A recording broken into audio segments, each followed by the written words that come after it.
Ok, ya estamos transmitiendo en vivo desde Facebook, ya que no se ha podido estar en YouTube. Pero bueno, vamos a solucionar ese problema.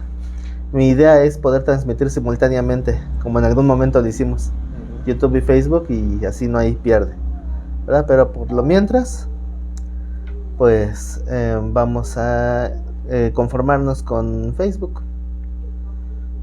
Ok, estaba viendo los anuncios que me están saliendo ahí. Ya están activadas en Facebook la que son un sistema que se llama estrellitas, ¿sí lo han visto?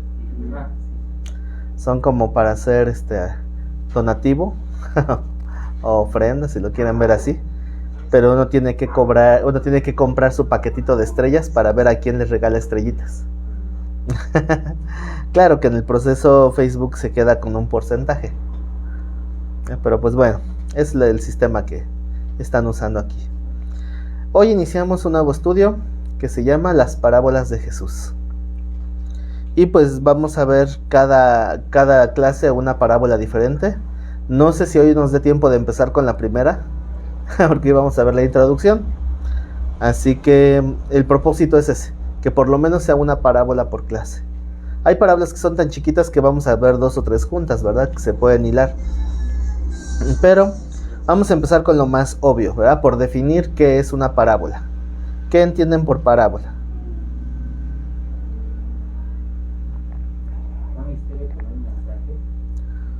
¿Un misterio? Una historia. Una historia con un mensaje. Como una fábula. Un cuento. Puede ser. Bueno, en la palabra parábola, en su etimología en el latín, del cual se deriva la palabra parábola, significa literalmente poner al lado o comparar. Entonces, una parábola es principalmente establecer una historia con la cual podamos comparar una enseñanza espiritual. Según el diccionario dice que por lo general se usa de un relato algo largo sacado de la naturaleza o de circunstancias humanas, siendo su objetivo la enseñanza de una lección espiritual. Obviamente este es en un contexto de iglesia, ¿no? Aplicamos la definición a enseñanza espiritual. ¿Se han visto cuál es la estrategia para enseñarle a los niños a sumar y restar? No les enseñan directamente los signos de los números, ¿verdad? Tal vez comienzan enseñándoles con peritas y manzanas. O con puntitos. Ajá. Entonces los ejercicios son como que yo tenía 5 manzanas y me comí 2, ¿cuántas me quedan? ¿No? Se relaciona con algo de la naturaleza, es lo mismo. Eso significa en su etimología, comparar, poner 2 situaciones a un lado para que nosotros podamos tener una referencia de la enseñanza que me quieren dar. Si yo pongo en una hoja la suma 2 más 2 y se la muestro a un niño que no sabe el significado de esos signos, no me va a entender nada, ¿verdad? Pero si le pongo 2 manzanas y luego le pongo otras 2 manzanas, entonces va a saber por lo menos que son más. Visualmente va a reconocer la suma, ¿no? Aunque los signos no lo va a reconocer. Es lo mismo. Entonces Dios no nos habla con peritas y manzanas, nos habla con parabolitas. Con parabolitas y higueras, ¿no? Entonces, ¿cuál es el propósito general de la parábola? Hablar de una verdad central. O sea, cada parábola va a tener un propósito, un mensaje central, y pudiera ser que tenga mensajes o simbolismos secundarios, pero no siempre. Se va enfocada en una enseñanza central y puede haber enseñanzas paralelas. Ajá, sí. Entonces hay, por ejemplo, parábolas que podemos encontrar simbolismos que vemos reflejados a lo largo de toda la Biblia, pero va a haber parábolas que no. Ajá, por ejemplo, nada más por poner un ejemplo, ¿han oído la parábola de las 10 vírgenes? ¿Qué simbolizan las vírgenes? La iglesia. ¿Qué simboliza la lámpara? La palabra. ¿Qué simboliza el aceite? ¿Qué simboliza la medianoche? El tiempo ya de la gran tribulación, ¿no? Entonces, vemos un montón de símbolos que podemos ver reflejados en otros textos que están contenidos en una parábola. Ajá. Pero si comparamos, por ejemplo, ¿han oído la parábola de la viuda y el juez injusto? Uh-huh. ¿A quién simboliza la viuda?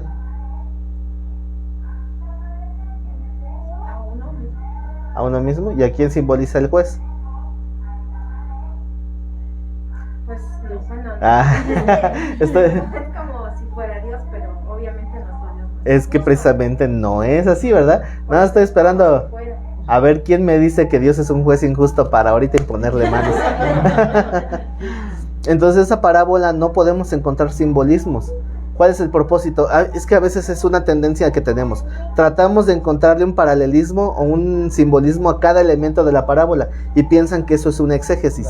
Y no, la parábola no se hace un estudio exegético de la misma manera que el resto de la doctrina o de la enseñanza que viene en la Biblia. Porque la parábola es una figura retórica. Tiene ciertas connotaciones, ciertos requisitos la parábola. Entonces la parábola, para poder escudriñar exegéticamente una parábola, lo primero que necesitamos es entender el uso del ejemplo natural en la cultura en que fue dada. Uh-huh. Entonces no es tanto ver qué simboliza esto, qué simboliza aquello. A ver, si me está hablando de que el sembrador salió a sembrar, no voy a ver a un hombre con un tractor, ¿verdad? ¿Por qué? Porque tengo que verlo en el tiempo en que fue dado. Esa sería la primera forma de hacer una exégesis, es ver, sí, estar ahí, o lleva ahí a su yunta con el arado. Al principio no había yuntas. No, ahí sí, Yeah. ajá. No, desde 1000 años antes ya había yuntas. Entonces, pero eran obviamente rústicas, ¿verdad? No como las modernas. Entonces, ¿qué hacía el sembrador? Iba llevando la yunta y nada más iba aventando la semilla. Pero hasta eso había que ver que la semilla no la aventaba donde estaba el surco, sino la aventaba adelante. No, pero primero es el arado y luego la siembra. Ajá. Sí. Por eso, Luego, no. primero la removición remover la tierra. Ajá. Y ya después van sembrando semilla por semilla, le van dando distancia. Es que depende de la semilla. No. Sí, porque hay unas que se avientan el puño. Es que se va aventando al frente porque también el animalito iba comiendo de esa semilla. Esas mismas semillas. Porque precisamente por eso no le ponían el bozal. Ajá. Entonces, bueno, depende, vamos a ver qué es lo que sembramos. Depende de la semillita. Sí. Pero sí, o sea, todas esas formas tienen que ver para poder entender la parábola. Entonces, Hay otra semilla que la tienen que ir pisando. Le van echando la semilla y la tienen que ir pisando para que se quede metida. O sea, hay muchas formas, pero lo principal es como es el aventar el puño de semillas para que sirva de alimento al animal y A veces- va a hacer que siga caminando. a veces incluso tenemos que ver en el momento en que fue dicho quién se lo dijo a quién, porque va a influir en la forma judía o en la forma romana o en la forma griega, depende de quién lo dijo, en qué contexto. Incluso a veces se habla de las vigilias de la noche y a veces tenemos que ver si es la vigilia judía o la vigilia romana, que eran horarios diferentes. Unos tenían 3 turnos, el otro tenía 5 turnos. Entonces pues hay una diferencia, ¿no? Si queremos ver la hora, si es un día romano, es un día solar, si es un día judío, es un día lunar. Entonces todo depende de esos pequeños detalles de contexto, y eso nos ayuda a entender. ¿Cuántos no se confundieron con esa historia de la aguja? De que el camello pase por el ojo de la aguja. Y se imaginaron la aguja de coser con el camellote, y cuándo va a pasar el camello por el ojo de una aguja, ¿no? Resulta que las agujas de coser en ese entonces no eran como las que tenemos hoy. Entonces ni siquiera se les llamaba así. La aguja era pues el portón, ¿no? El arco delgado donde no pasaban los camellos para que no pasaran por esos lugares y tenían que rodear. Entonces, para no rodear, la gente agarraba el camello y decía, ¿cómo de que no pasa? Sí, pasas, a jalones y estirones. Entonces, esa es la comparativa que veía el Señor con los ricos, a jalones y estirones, porque les va a costar trabajo desprenderse de su riqueza. Entonces, pequeños detalles que nos ayudan a entender un poquito mejor las parábolas. Bueno, el uso cultural. Pero pues todas las parábolas, eso es lo que tienen en común. Todas están enfocadas en su propio uso cultural. Por lo tanto, es indispensable. Una vez sugerí que tuvieran, bueno, todo estudiante de la Biblia debería de tener su manual de usos y costumbres. Y luego decía, ¿pero eso para qué? Luego, pues es que es una base importante. También me preguntaron, ¿cómo sé cómo lo voy a usar? Pero no te preocupes, eso es lo más fácil, porque tú nada más lo vas estudiando, lo vas repasando, y en el momento en que lees la Biblia, te vas a acordar. Es decir, ya leí cómo se usaba esto en aquel entonces, y se va a entender mejor. Entonces, bueno. Es que había dos cosas que confundían, lo de la aguja y lo del conocerse, que también esa es confusión por no saber cómo hablaban esa palabra. Cómo se usaba la palabra conocer en aquel entonces. y hay muchas cosas del lenguaje que no aplican igual, ¿no? Si en nuestro lenguaje actual hay cosas que no se aplican igual de un estado de la república a otro, simplemente. Ahora, ¿cuánto más en una cultura del otro lado del mundo y de hace 2000 años? Todo eso tiene que ver mucho. Entonces, un punto importante es que cada parábola enseña una verdad central, y es lo que tenemos que encontrar. ¿Cuál es esa verdad central? Porque a veces tendemos a, en lugar de hacer exégesis, hacemos eisegesis, ¿verdad? Que es lo opuesto, es empezar a inventar. Empezar a meter cosas a la historia, ¿verdad? Entonces hay que tener mucho cuidado porque empezamos a alegorizar de más. En detallitos, así como lo que les decía de la parábola del juez injusto. ¿Y quién es el juez injusto? Pues es Dios. No, pues ¿cómo va a ser Dios, verdad? El juez injusto. Entonces tratamos de darle ejemplos de más. No, es que así, es que, bueno, le llaman juez injusto porque... ¿Por qué? ¿Por qué? A ver, pienso por qué. Pues porque nosotros pensamos que es injusto. Pero no, sí, de aquí sale, dice el hermano. De la manga sacan eso. Entonces, eso es tratar de sobre espiritualizar o alegorizar de más. Y ese es un error muy común en la interpretación cuando no se tienen fundamentos. Y hay que tener cuidado, no vayamos a caer en ese error. Y después cuando estén escudriñando la escritura, ya andan diciendo, ya descubrí qué día viene Jesús. No. Porque así andan algunos, ¿verdad? Porque diciendo, una vez me quería recordar ahorita un ejemplo específico, porque hubo un maestro que usó maestro entre comillas, ¿no? Que usa una parábola para decir que descubrió una nueva revelación. No, en las parábolas no hay nuevas revelaciones. En las parábolas hay ejemplos de algo específico, ¿sí? Una enseñanza de un punto espiritual. No hay doctrinas enteras dentro de una parábola. Es una enseñanza en particular. Vamos al texto de Marcos 4, 33 y 34.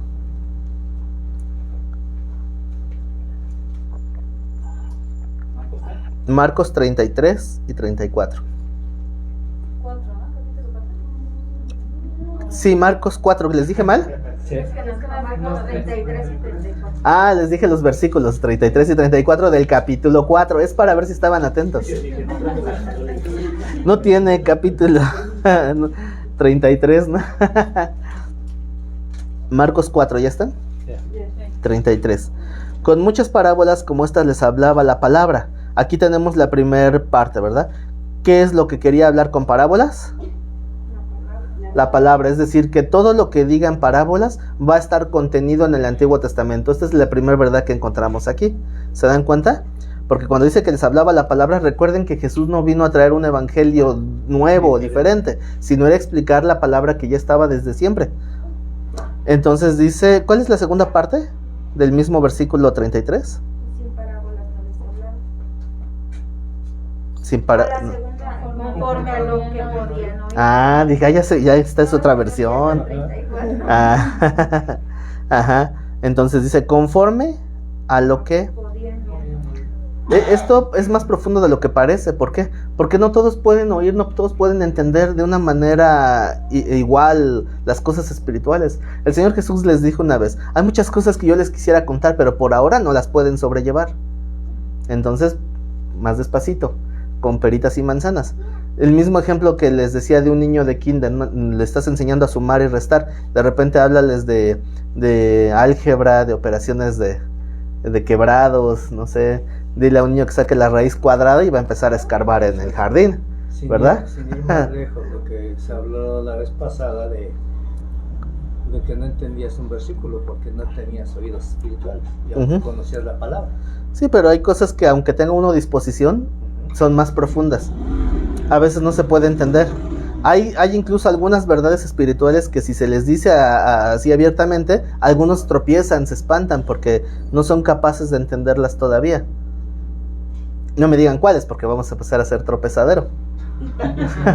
Pero sí hay varios textos que son muy polémicos o muy conflictivos, que si no se entienden bien, pueden indignar a muchos. Entonces se me ocurren algunos ejemplos, pero mejor no los digo ahorita. No, porque te vas a tardar. Me voy a tardar mucho porque tendría que explicarlo todo y entonces sería mucho más largo. Pero hay cosas que se tienen que ir así despacito. A eso se refiere que el texto que dice conforme a lo que podían oír. Pero también habla de la capacidad personal de entender, también por la disposición de corazón. ¿Se acuerdan que una vez vimos una materia que se llama criptología bíblica? ¿Qué es criptología? Mensaje oculto. No vayan a decir que el estudio de los sepulcros, de las criptas, porque tienen la misma raíz etimológica, ¿verdad? Una cripta que, pues, criptología es la misma raíz etimológica. ¿Qué significa la raíz cripto? Oculto. Se me traba la lengua. Encriptado, es que ya estoy también encriptando la palabra. La palabra cripto es ocultar una información para que la persona no deseada no la tenga. Y la Biblia es un libro que tiene encriptación a muchos niveles. ¿Se han usado el WhatsApp? ¿Se han visto que cuando empiezan a usar WhatsApp sale un letrerito que dice mensaje cifrado de extremo a extremo? Ah, bueno, es lo mismo, es una encriptación para que no cualquiera pueda robarse las conversaciones. Bueno, la Biblia tiene una encriptación para que no todos, oyendo lo mismo, no todos tengan el mensaje, solamente algunos. Y esto pudiera ser contradictorio, porque la parábola se supone que tiene como objetivo hacer más entendible algo que no es tan fácil de entender, pero tiene esa doble función. Punto siguiente lo dice. Y ahorita lo vamos a ver, ¿verdad? Sin parábolas no les hablaba, aunque a sus discípulos en particular les declaraba todo. Es importante también la palabra declaraba todo. ¿Qué es declarar? Decir. ¿Solamente es decir? Es como confirmar. En parte, pero no. ¿Cuántos andan por ahí declarando y decretando? Unos no declaran ni sus impuestos, ¿no? Declarar significa exponer una verdad. Eso es declarar, es exponer. Por eso cuando hay un testigo en un delito, en un crimen, le dicen llévenlo para que rinda declaración. No le dicen llévenlo para que nos platique qué pasó. No, para que rinda declaración, es decir, es sacar a la luz o exponer una verdad que no está a la vista de todos. Pero aquí antes dice en particular, o sea, no se les hacía abiertamente. Sí, esto ya no era abierto, esto ya nada más era para sus discípulos. ¿Se acuerdan que una vez los discípulos decían, ¿por qué en parábolas y a nosotros sí nos explicas?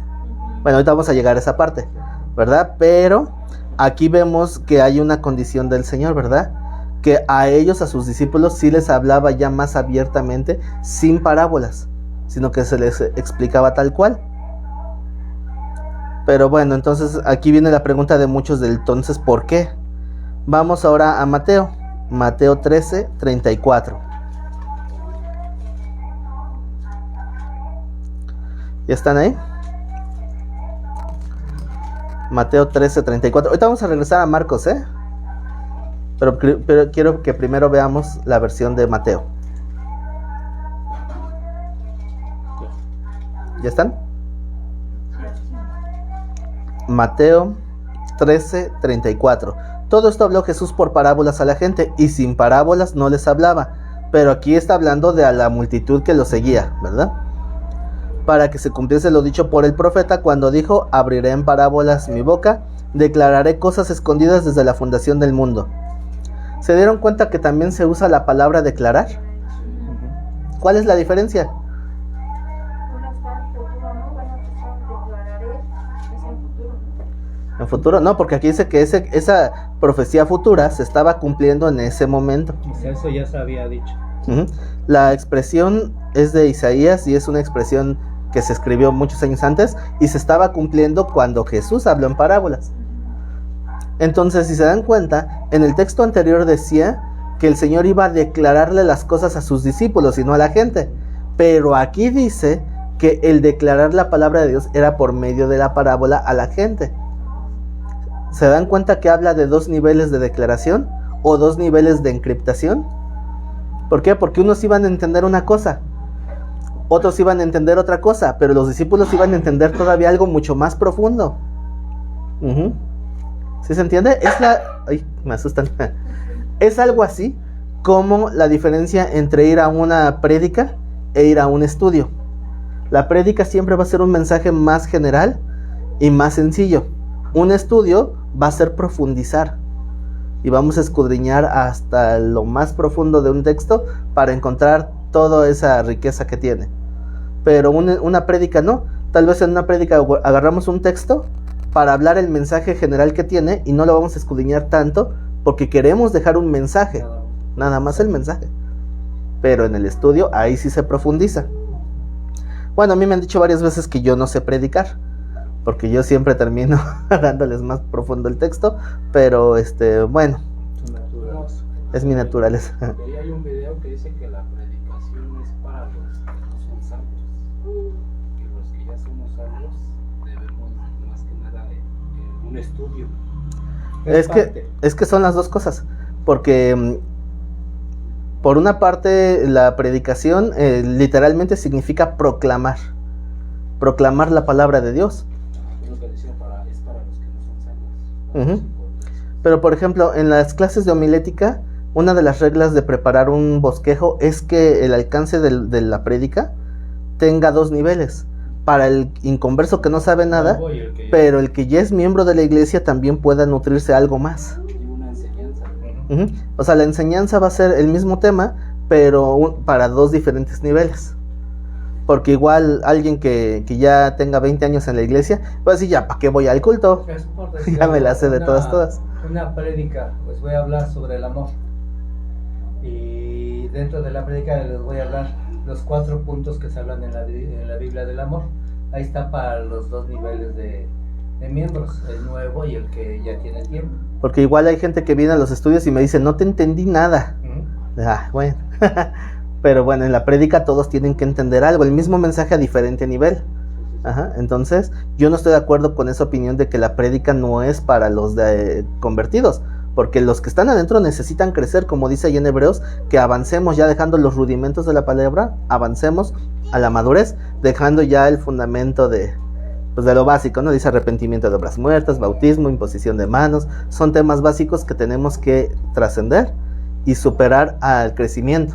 Yo lo veo como algo tan básico que tuvo que venir Jesús a mostrarnos lo que nos decían los antiguos, porque no lo entendíamos aunque estaba claro. Entonces tuvo que mostrarnos él ese camino, y no es de muchos que tenían pues de tradición en tradición, escuchando la historia de la iglesia, no conocían lo que Jesús venía a hacer o no lo aceptaban.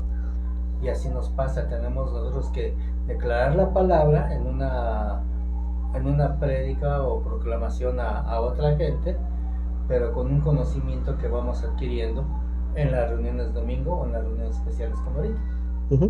Entonces, cuando una persona ya está habituada a la predicación, pues tal vez no le va a impactar lo mismo que a un nuevo, ¿no? Porque va a decir, pues eso ya me lo sé, eso es de kinder, ¿no?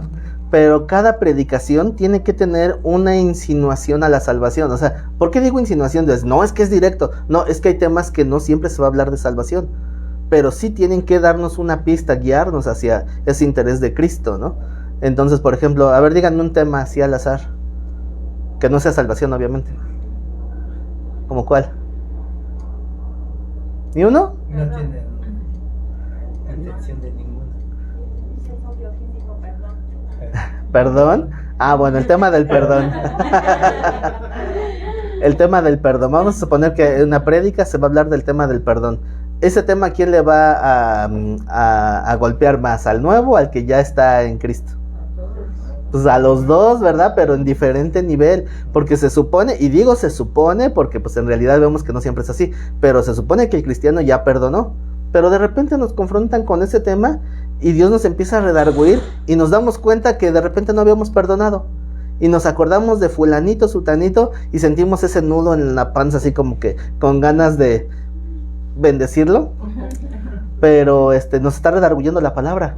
O sea, no le dimos una importancia, ya lo quitamos, para que según no nos moleste, pero no sabemos cómo enfrentarlo, cómo seguir adelante, y eso en la enseñanza nos lo van a ir explicando.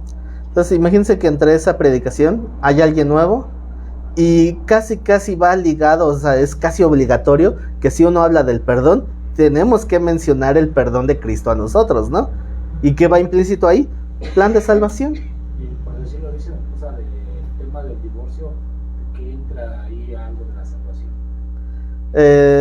Bueno, sí, o sea, está un poquito más difícil, pero precisamente se habla, fíjense, Pablo habló del matrimonio, pero dándole una importancia a la semejanza que tiene Cristo con su iglesia. Entonces, incluso la apostasía, la palabra apostasía, tiene la misma raíz etimológica de divorcio. Entonces, cuando vemos cómo la enseñanza del trato entre nosotros, como puede ser incluso el matrimonio y el divorcio, también tiene su aplicación en la comunión personal con Dios, y de ahí vuelve a jalar el tema de salvación. Entonces, pues de alguna manera sí nos puede llevar. Es que en el tema del divorcio te invitan a que hagas una separación momentánea para que haya una reflexión y un análisis de tanto de una pareja, del hombre como la mujer, y después puedan confrontarse otra vez y darse cuenta de que hay algo más. Pero esa es la finalidad, de que no haya un divorcio como lo decía que les permitía Moisés. Más bien que no se llegue a esa separación, ¿no? Sí. Uh-huh. Y lo mismo sería dentro de la salvación, no llegar a esa separación con Uh-huh. Dios, ¿no? Sí, no divorciarse de Dios, porque uno de los mayores reproches de Cristo a su iglesia es el adulterio espiritual, y eso pues causa divorcio.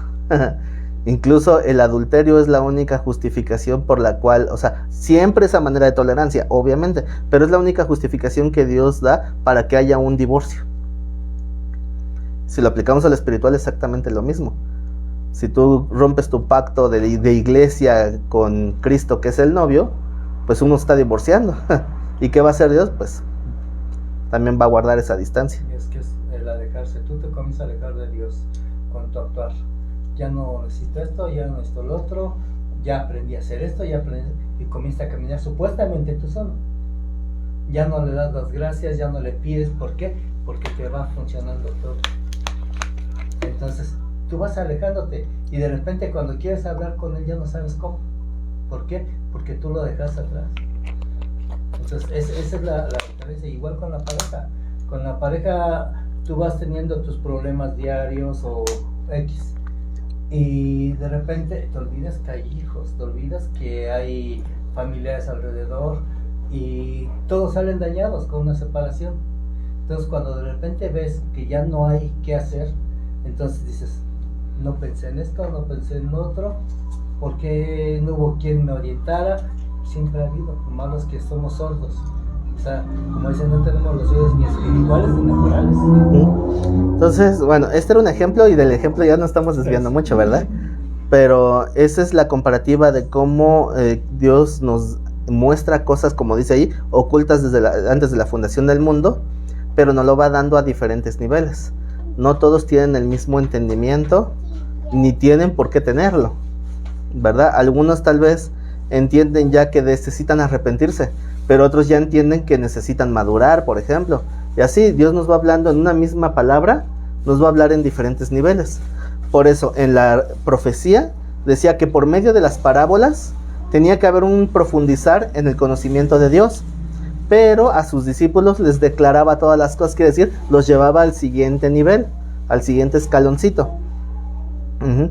A veces hay temas que se pueden dar en una prédica que tal vez pues no los voy a dar tan profundo, pero va a haber alguien que diga, ¿y por qué no mencionaste esto? ¿Y por qué no mencionaste aquello? Bueno, porque no estamos en un estudio, es una prédica. Sí. Uh-huh. Y en el estudio, ahí sí vámonos a lo más profundo, pero ya no es una congregación abierta, sino precisamente ya son discípulos que están avanzando a otro escaloncito más. Es lo mismo aquí, por eso se usa la palabra declarar en las dos formas, con las parábolas, pero también con los discípulos aparte. Ahora vamos a regresarnos a Marcos 4:10.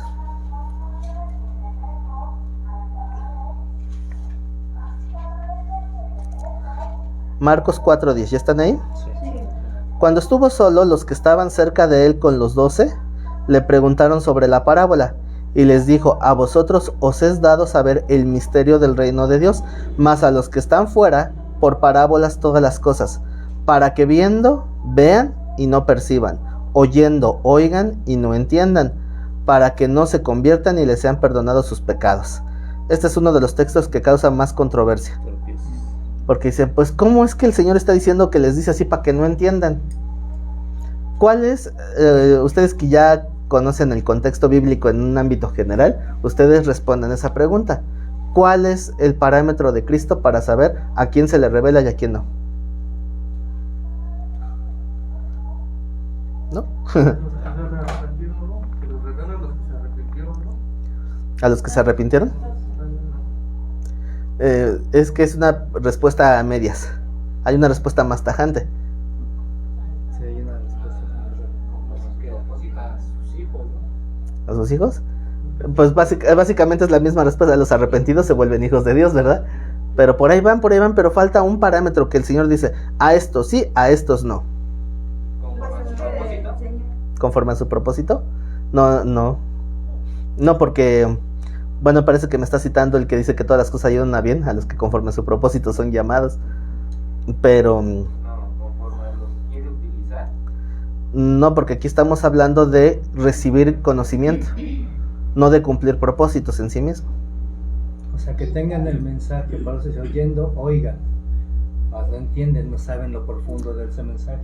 O sea, le está dando un mensaje general, más no la profundidad hasta dónde los va a llevar. Pues creo que los agarra en curva, ¿verdad? Es para los que realmente desechan, ¿no? El Es evangelio. lo que le iba a decir a los que lo buscan. A los que, o sea, están ahí, Ujú. como dicen, ¿no? Eran de nosotros, como estaban con nosotros, pero no eran de nosotros, ¿no? Salieron de mí, pero no eran. Entonces, así puede haber la multitud en la prédica de Jesús, que había gente que, por ejemplo, los fariseos estaban ahí, pero nada más para ver qué sacaban o qué le atacaban. Ujú. Igual Sí. como a los que lo buscan, porque como nos daba la enseñanza del ciego, ¿no? Ujú. Él también le buscó, a final de cuentas, y la reconoció. Pero hay Sí. algo O importante. incluso los que están por los panes y los peces. No es También. a los que lo buscan, porque él salía y daba el mensaje a todos. Y a cada uno iba a entender de una forma diferente de acuerdo a la necesidad, a lo que lo llevó ahí. Ujú. O sea, todo lo que me comentaron ahorita, todo es correcto. O sea, todo tienen parte. Entonces ahí es donde entra donde dice que fueron los que mandó su padre, ¿no? Es a los que yo... A los escogidos. Bueno, No, pero hoy hablamos ya de propósitos de Dios. Ahí sí es más lo que decía. Bueno, para que no se quiebren la cabeza. Ahorita que lo digo van a decir, pues sí es cierto, ¿verdad? Porque la palabra dice, no solamente en un texto, sino en un montonal de textos, que Dios le impide el paso a uno. La palabra es resistir. Dios resiste Soberbio, al soberbio y da gracia al humilde. Ese es el parámetro. Si uno tiene un corazón dispuesto, un corazón contrito y humillado, un corazón afable, o sea, todas esas expresiones bíblicas de que buscan sin altivez. ¿Cuánta gente había alrededor de Jesús en su ministerio? Un montonal, pero casi siempre leemos que muchos de ellos iban con una intención equivocada. Fue lo que le pasó a Simón el Mago, ¿no? Ujú. ¿No entendió? Simón el Mago es un caso interesante que podríamos escudriñar porque aparenta una verdadera piedad y pudiera parecer que simplemente se deslizó porque estaba acostumbrado a una manera equivocada. Porque después se le pide a Pedro, oren por mí para que no me pase eso, ¿no? ¿Se acuerda? Simón el Mago. Pero hay otros que estaban buscando, dice, y estaban buscando ocasión para hacerle caer, o para atentarle, tenían una intención equivocada. ¿Cuántos fariseos estaban ahí y no querían aprender? Sí, pues eso es lo que decía. ¿Cuántos llegan por curiosidad, que iban pasando, están dando un mensaje, vamos a ver qué dicen? Sin tener la intención de irlo a oír, Ujú. era nomás Sí, ocasionar. la soberbia, ¿no? De hacerlo caer, de cómo nos vas a enseñar a nosotros si nosotros sabemos. Exactamente. Ajá. Entonces, ¿se acuerdan que una vez se acercaron unos que pertenecían a una secta llamada los saduceos? ¿Cuál es la base doctrinal de esa secta? Dice, yo no estaba ahí. Yo no soy de esos. ¿No? Los saduceos, su base principal doctrinal es que no hay resurrección. Los saduceos en general tienen una buena doctrina, así entre comillas, muy parecida a la de los fariseos, pero los fariseos eran más celosos, más cuidadosos según ellos, pero los fariseos creían en la resurrección y los saduceos no creían en la resurrección. Un día se le acerca un grupo de esta gente de saduceos y le dicen, a ver, maestro, así con esa hipocresía, ¿no? Esa cara así era hipocresía porque iban con una mala intención. Y dice ahí que le dijeron para tratar de tentarle. A ver, maestro, una mujer tuvo su marido y enviudó. La ley dice que el pariente cercano tiene derecho Tiene que hacerse cargo. a casarse, ¿no? Entonces se casa con el hermano y también se le muere. Y 7 hermanos se murieron. No se era la viuda negra antigua. No, se le murieron 7. Vas a ver si era historia real o no, pero imagínense, algo raro pasa, ¿no? 7 se le murieron. A ver, Señor, si de veras hay resurrección. En la resurrección, ¿con quién se queda? Pues no, que solo una mujer. A ver. O sea, que esa era la intención. No querían aprender, aunque le dicen maestro, pero no querían aprender. Querían humillarlo delante de todos para que, a ver cómo nos respondes. ¿Cómo contestó el Señor Jesús? Que no se casarán. Pero antes. Bueno, no se darán el casamiento cuando llegue la resurrección. Pero antes. Sí, eso sí lo dijo, eso es cierto. Pero antes dijo otra pequeña frase. No, Erráis por ignorantes. Así les dijo, ¿eh? Porque ignoráis las escrituras y el poder de Dios. Entonces, al decirle ignoran las escrituras, los está confrontando con su mala intención, porque le está diciendo, lo que ustedes creen es ignorancia, porque realmente ignoran el poder de Dios e ignoran las escrituras. Y entonces ahora sí ya viene la explicación, porque en el reino de los cielos ya no seremos un esquema de familia, de padre, madre, hijo, sino todos seremos hermanos, todos seremos como los ángeles. Entonces, ahí les dio una explicación que ellos no pudieron, pues ya decir nada. Pero antes vino una confrontación. Cuando alguien se acercaba con Jesús de una manera humilde, nunca les habló duro, siempre les habló con amor, a pesar de que dijeran cosas que no estaban muy bien. Pero cuando llegaban de una manera agresiva, siempre les contestaba firme, ¿no? Con un temple. ¿Qué tal esa vez que llegaron los herodianos, que eran otros ahí, Herodiano es casi sinónimo de grillero. querían hueso político. Eran los fans de Herodes.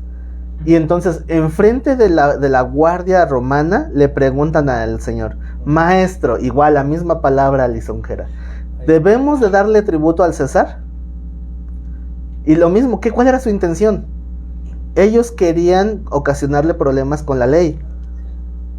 Entonces, ya sabemos lo del César al César y a Dios que te vaya bien, ¿verdad? Entonces, pero igual, antes, lo primero que les dice es, hipócritas, ¿por qué me tentáis? Es lo primero que les dice, porque reconocía al Señor cuando tenían otras intenciones. Ahora, imagínense que toda esa gente está alrededor de Jesús, a ver qué va a decir, a ver con qué lo agarramos. Y entonces el Señor, a ver, ahí les va la prédica de hoy. Pues resulta que el sembrador salió a sembrar. Y cuando aventó la semillita, parte cayó en tierra dura, otra que era junto al camino, otra que había espinos y pedregales y toda la historia, ¿no? Entonces, y todos se quedan viendo unos a otros. ¿Qué tiene que ver? ¿Le entendiste? Yo tampoco. Entonces, imagínense que llega el fariseo que quería provocar a Jesús y le dice a su esposa, ¿y ahora qué enseñó el rabino de Nazaret? Y ahora nada más enseñó a sembrar, yo ya sabía sembrar. Cuando se supone que deberían de haber entendido algo espiritual. Pero lo triste es que cuando llega con los discípulos, le dice, Señor, no entendimos la parábola.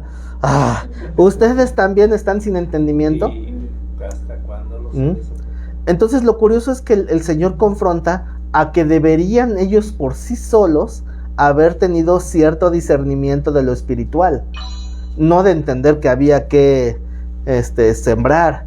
O sea, el sembrar eso ya lo sabía, ¿no? Pero dice Pedro, es que yo era pescador, no agricultor. Pero no era una enseñanza secular, era una enseñanza espiritual.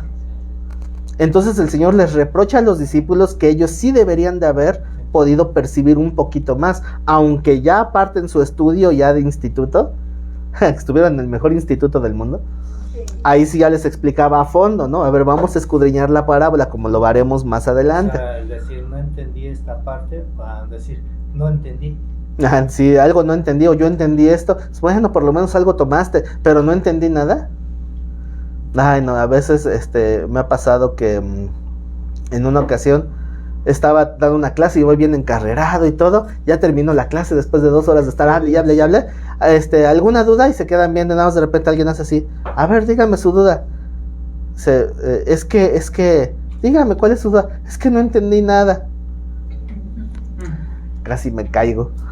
Le digo, pues me hubiera hecho desde el principio para irme más despacito. Resulta que ni me habían entendido nada. Lo que pasa es que hay lugares o hay congregaciones que les prohíben expresarse. Les dicen, no hablen, dejen que... Y ya después les dicen, pero cuando acaba el sermón, prédica o como quieran llamarle, Ya se nos olvidó la pregunta. sí, una se olvidó, la otra Sí, lo acaparan, otros, ya luego le dijo. sí, y se va uno con la duda. Exactamente. Uh-huh. Entonces aquí es eso lo que se trata de hacer. Por eso es que se alargan los estudios o se alargan las enseñanzas, porque se trata que al momento que surja una duda o una mala interpretación, se le comente, ¿sabe qué? No entendí esta parte, o la entendí así, está bien, y ya se le explica. ¿Sí? Aquí por eso los tengo todos bien malcriadotes, ¿verdad? De que podemos estar todos comentando y digo, cuando hay una edificación, pues es parte del mismo crecimiento, porque eso tiene 2 ventajas. Número 1, que pueden exponer su duda al momento y les queda claro, y ya no es un estorbo para seguir creciendo en el entendimiento. Y el otro punto es también que no se me duermen tanto, Y aparte porque si no, hablo y ya después ya andan ahí cabeceando. aparte también que ya se llevan una seguridad, una verdad, que en la calle alguien les puede comentar y lo van a poder hablar abiertamente porque ya se entendió. Entonces vemos que también, aunque esa comparativa de un ejemplo de algo natural podía ayudar a entender un poquito más lo espiritual, tiene el doble valor de ocultar la información espiritual para ciertas personas que están endurecidas. Por eso dice el Señor, para que algunos viendo vean, pero aún así no perciban, oyendo oyen, pero no entienden. Entonces va a decir, pues no estuve con las orejas tapadas, o sea, escuché lo que dijo. Para que no se conviertan. Para que no se conviertan, ¿por qué? Porque Dios no le va a conceder el arrepentimiento a aquellos que llegan con esa necedad. Entonces, como sabía el Señor que iba a tener mucha oposición, por eso, en delante de toda la gente, en sus, digámoslo así, sus predicaciones públicas, puras parábolas. Imagínense cuántas parábolas no están escritas en los evangelios. Bueno, pero por decirlo también, se puede decir que fue como una tipo de parábola cuando se le enseña a Jeremías que vaya a casa del alfarero. Uh-huh. Sí, pero todo. Sí, y ahí tengo una prédica que me gusta mucho sobre eso. O la del cinturón. Está más triste la del cinturón, ¿verdad? Porque se avienta toda una caminadota Jeremías. Ve para allá, Jeremías. Ok, ya llegué. Ahora, semilla ahí. Bueno, ya estamos de vuelta. Les decía de Jeremías que cuando va y es que si digo la palabra se activa ahí ok, eso que estás estrenando, sepúltalo, entiérralo. Ay, es nuevo. Y pues ni modo, va y lo entierra, ¿no? Regrésate a tu casa. Bueno, se avienta toda la caminada, que era un camino largo. Bueno, hay 2 teorías, porque hay 2 lugares que se llamaban igual. Uno estaba como a 12 horas de camino, el otro estaba como a 2-3 semanas. Entonces, sea como sea, fue una buena caminada. Se avienta toda la caminadota, y cuando llega, ¿te acuerdas lo que dejaste enterrado? Vete por él. Otra vez. Ahí va otra vez. Sácalo de la tierra. ¿Cómo está? Se pudrió. Así está mi pueblo. Ve y diles. Señor, si me lo hubieras dicho te hubiera entendido. Sí. O la del alfarero. Y eso quise tomar ese ejemplo porque, bueno, por algo lo hace Dios, ¿no? O sea, Dios nos da esos ejemplos porque va con el alfarero en 2 visitas. La primera visita es, ve cuando le está formando el vaso. Y después, diles que se arrepientan. Y no quisieron arrepentirse. Bueno, regrésate. Vuelve a ir la segunda vez, pero el vaso ya estaba cocido. Lleva el mismo vaso y quiébralo delante de ellos, para que enseñes que así es lo que va a tener que hacer Dios. Se les llamó la atención en el momento de ser moldeados, pero pasaron por el fuego, se endurecieron y no quisieron cambiar, ahora tienen que ser quebrantados igual que esa vasija. Cuando di esa enseñanza en la iglesia, me llevé mi vasijita y la rompí. No sé si alguien de aquí estuvo ese día, no me acuerdo, pero rompí la vasija y todos se espantaron.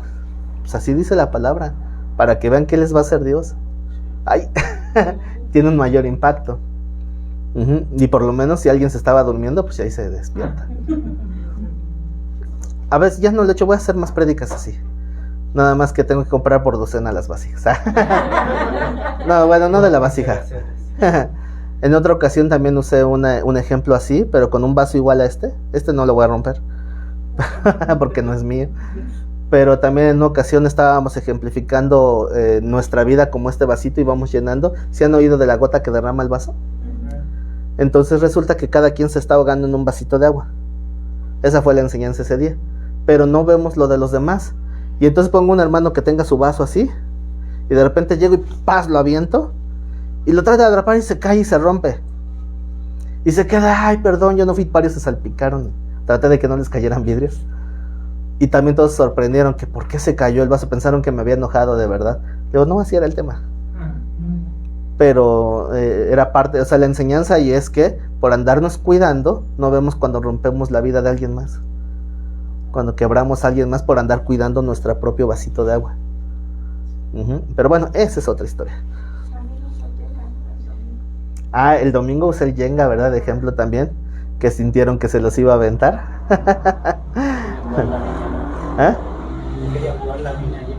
Sí, ya querían jugar todos Jenga. Le dije, no, está bien que vamos empezando el año, pero no es para jugar. Pues hablaba de todas esas cargas que vamos llevando y a veces es difícil de mantenerlas ahí y dan ganas de aventar todo y le hago así como que voy a aventar las piezas y la persona que estaba enfrente le hace ¡ay! Le digo, ¿qué sentiste?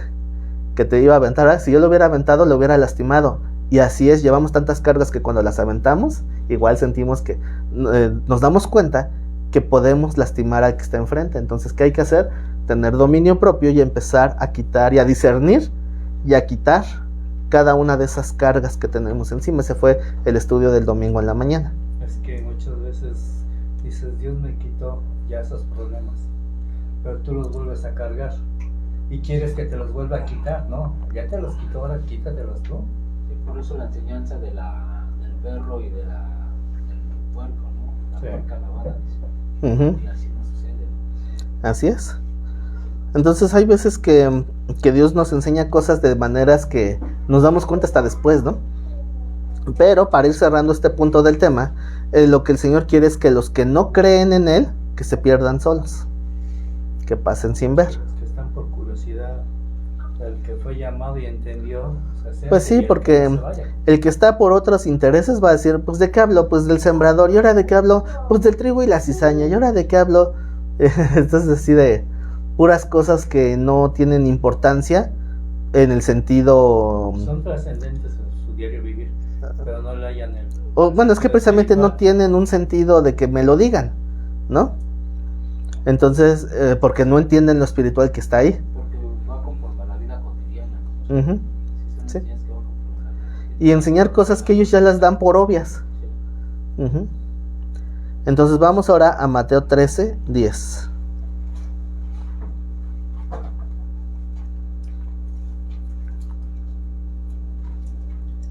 Mateo 13, 10.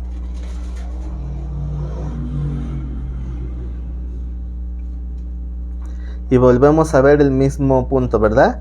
Dice, entonces acercándose los discípulos le dijeron, ¿por qué les hablas por parábolas?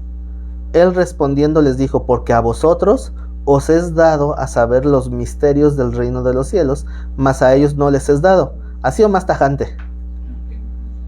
Bueno, entonces, ¿a quiénes sí les es dado? A los discípulos. ¿Y a quién no les es dado? Bueno, a los fariseos, ¿no? A los, ¿saben qué? Bueno, me quiero ir muy rápido y me tengo que calmar yo también. ¿Qué entienden cuando dicen la palabra fariseo? Si alguien les dijera fariseos a ustedes, ¿cómo se sentirían? Yo me decía que era fariseo. ¿Por qué? Porque conocía la escritura y se la quería aplicar a todos los demás. Yo no la llevaba. Por eso me decía que era fariseo. En este tiempo, generalmente, el término fariseo es un insulto. O sea, es casi un sinónimo de hipocresía. O sea, en nuestro tiempo, cuando a alguien le dicen fariseo, le están diciendo hipócrita. Pero hace 2000 años, ¿qué entendería una persona si le dijeran fariseo? Gracias. Diría gracias. Porque fariseo era una persona celosa y guardadora de la ley, con conocimiento, ¿no? Como en algún momento, no sé ahorita, no he puesto mucha atención, pero hubo un tiempo donde, o sea, en nuestro tiempo, me refiero, que hubo una temporadita en que se creía que el cristiano era sinónimo de conocedor de la escritura. Ahorita con tantos cambios que ha habido ya ni sé. Más cerquita de Dios también. ¿Por qué? Porque de alguna manera se hizo esa fama de que la iglesia cristiana eran los que estudiaban la Biblia. Después escuché que decían, no, los que estudian la Biblia son nada más las ramas que se llaman o se hacen llamar metodistas. No, son los bautistas. Bueno, ya empezó a haber diferentes formas. Pero bueno, son etiquetas que se van haciendo por un uso cultural. Entonces, en aquellos entonces, esto no estaba dado para los fariseos. ¿Por qué? Porque ellos, al sentir culturalmente que ya se las sabían de todo, de todas, porque la gente así los reconocía, eso les hacía convertirse en gente soberbia. Y por eso es que para ellos no les era dado esta palabra. Por eso les ponen el aguijón, ¿no? Entonces, nada más para ir resumiendo, hay dos tipos de gente, para manera de ejemplo solamente, ¿no? Los discípulos y los fariseos. ¿A cuál pertenecen?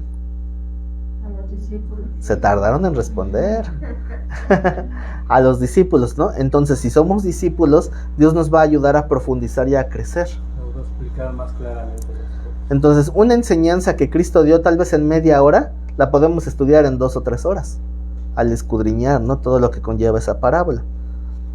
Entonces dice el texto en el 12, porque a cualquiera que tiene, se le dará, y tendrá más, pero al que no tiene, aún lo que tiene le será quitado. ¿Aquí de qué estamos hablando? Cuantitativamente, ¿de qué estamos hablando? ¿Al que tiene qué? ¿O al que no tiene qué? Entendimiento. Es esa unión entre entendimiento y conocimiento. Hay gente que tiene mucho conocimiento, pero 0 entendimiento. Y hay gente que sí tiene entendimiento, pero no estudia. Como aquel que llegaba se queda con igual. Su maleta, la abría. Dicen, pregúntenme en cualquier cita de la ley, yo se las digo. Y era su enseñanza. Y Decía, yo ya los bendije, ahora a ustedes les toca bendecirme, decía aquel. Tenía muy buena retención.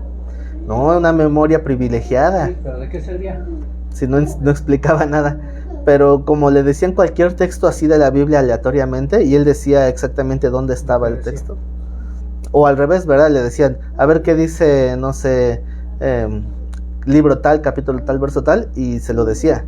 Aunque fuera de esas genealogías de Levítico, no importa. Decían, Todo se lo sabía. ahorita, pero el que no tiene, aún lo que tiene se le será quitado. Y les decía dónde estaba. Entonces, decía que eso era ya bendecir, ¿no?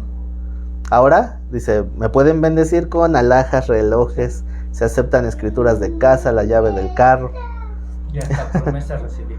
Hasta las promesas para que después, depósitos, transferencias bancarias. Y se iba con su maletota de viaje bien llena. No sé qué es más triste, que haga eso o que la gente le dé. O que la iglesia le permita. Pues, la gente solapa esas malas actitudes.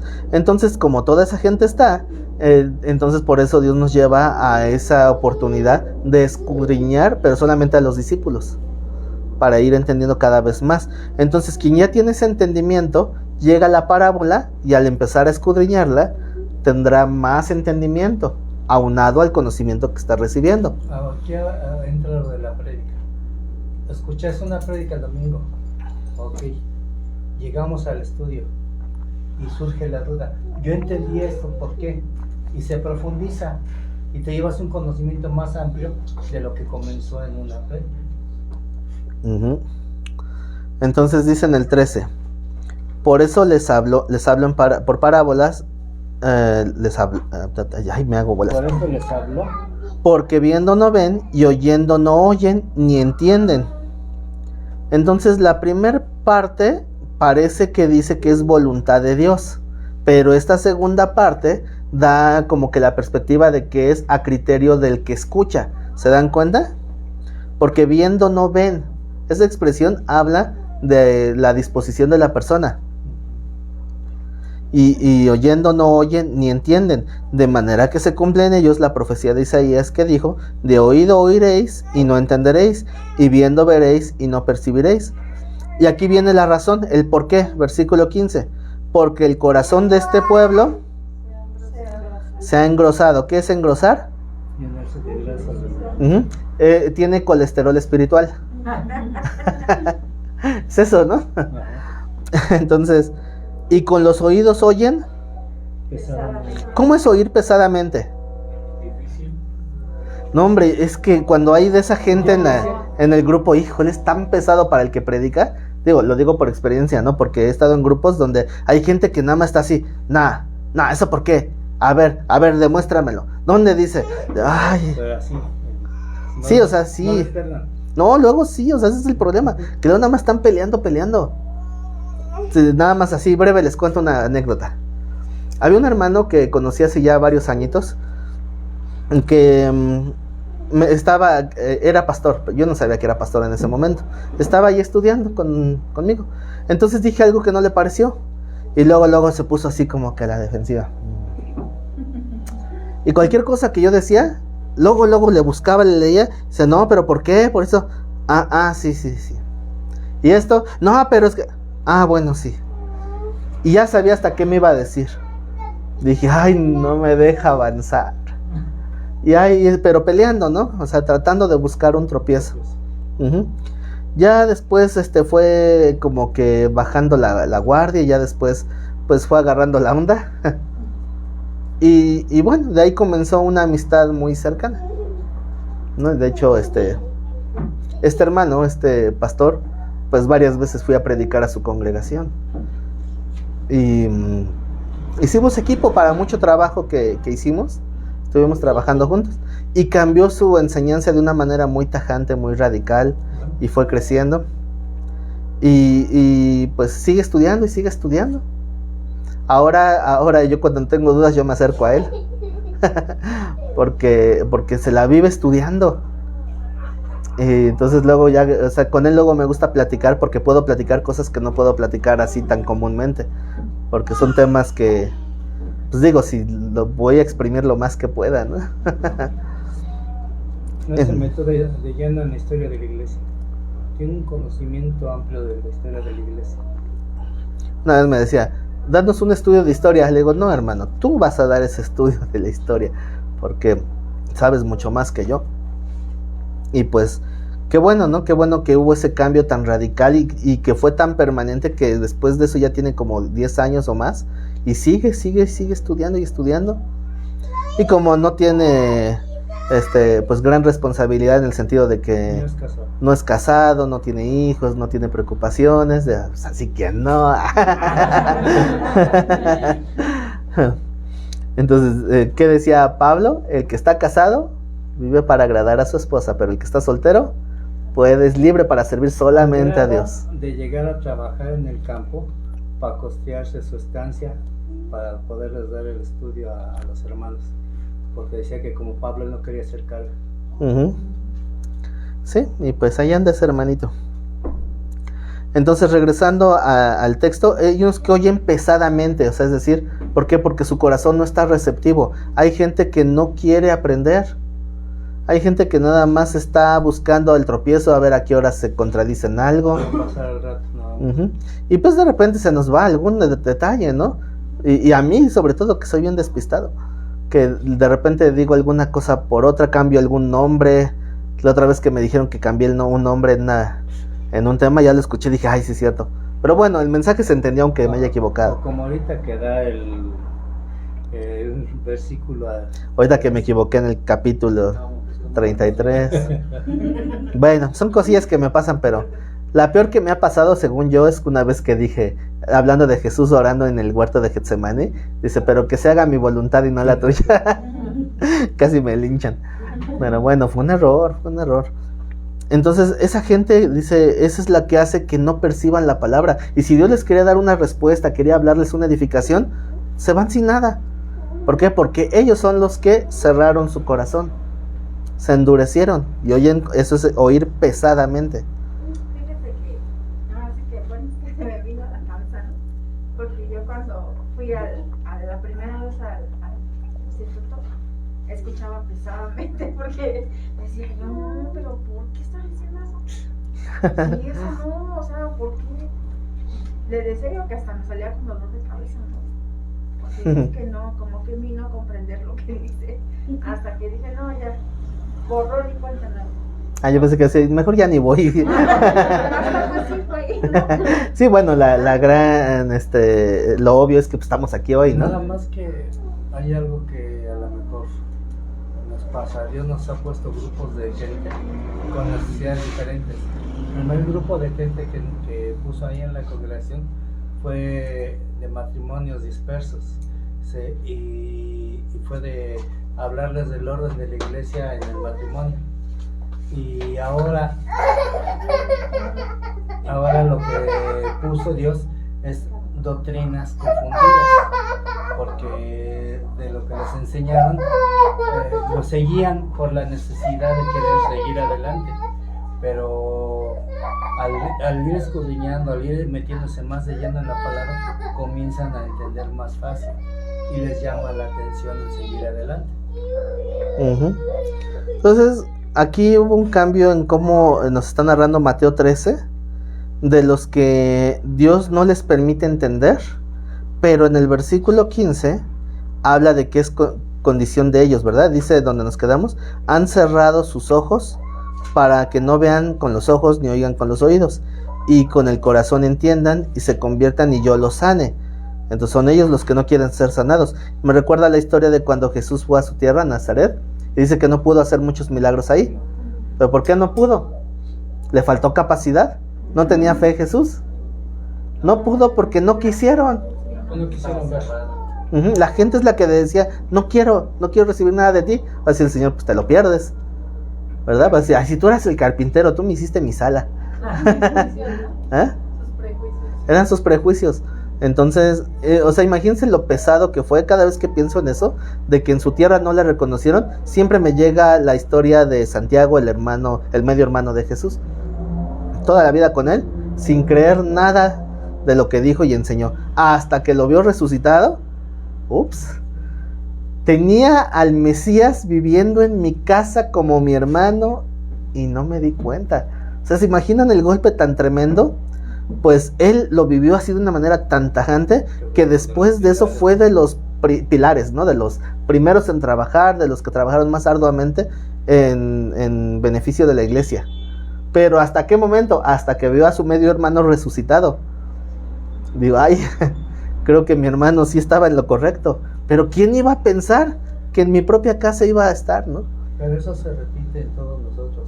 Cuando queremos hablarle a un hermano, a un primo, a algún familiar que no cree en la palabra de Dios, le queremos decir y luego nos sacan, ¿tú qué me dices? Yo te conozco como eres. Sí, igual, o sea, porque así está.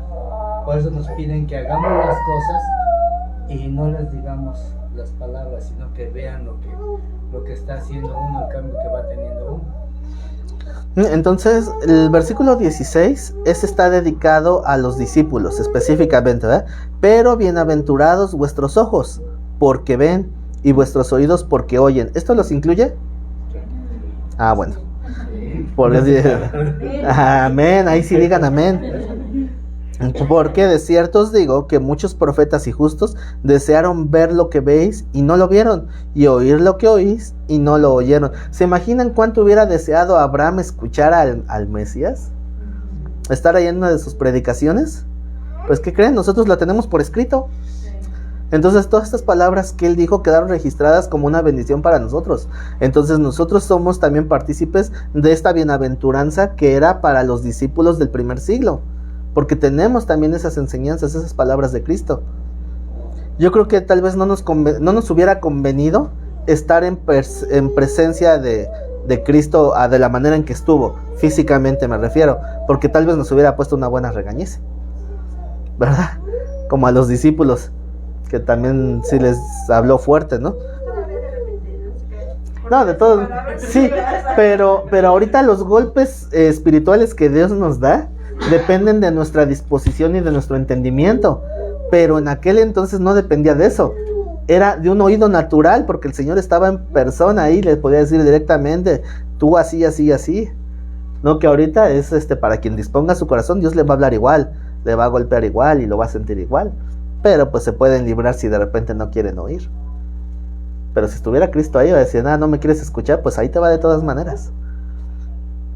Entonces por eso somos bienaventurados, porque ¿cuántos profetas quisieron ver y oír estas palabras, el evangelio, ver el cumplimiento, saber que la cruz llevó a la salvación y que vino una resurrección tan expuesta, tan manifiesta al mundo entero? O sea, es una bendición grandísima que muchos se quedaran con ganas. Como dice ahí en Hebreos de los héroes de la fe, Hebreos 11, todos los héroes de la fe dice que murieron sin haber recibido lo prometido. ¿Qué era lo prometido? El Mesías. Estaban esperando esa manifestación del Mesías y todos murieron esperándolo. Dice la palabra, creyéndolo y saludándolo a lo lejos. Así dice la palabra, ¿no? Pero nosotros ya lo vimos, ya ocurrió y tenemos esa bienaventuranza. Así que ahora vámonos a 1 de Corintios. Y todavía no empezamos ni con la primera parábola, capítulo 2. 1 de Corintios 2:9.